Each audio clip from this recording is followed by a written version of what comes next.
হরে কৃষ্ণ বন্ধুরা, আজকের ভিডিওটি শুরু করছি রাধাষ্টমীর দিনে কোন 10টি নিয়ম না মানলে রাধাষ্টমীর পূজা অসম্পূর্ণ। উপবাসের দিন রাগ করবেন না। পরিষ্কার পোশাক পরেই রাধারানীর পূজা ও উপবাস করার সংকল্প করা উচিত।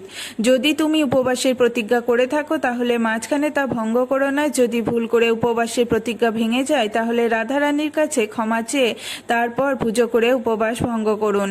উপবাসের সময় ব্রহ্মচর্য পালন করুন। রাধারানীকে কেবল তাজা জিনিসই উৎসর্গ করুন।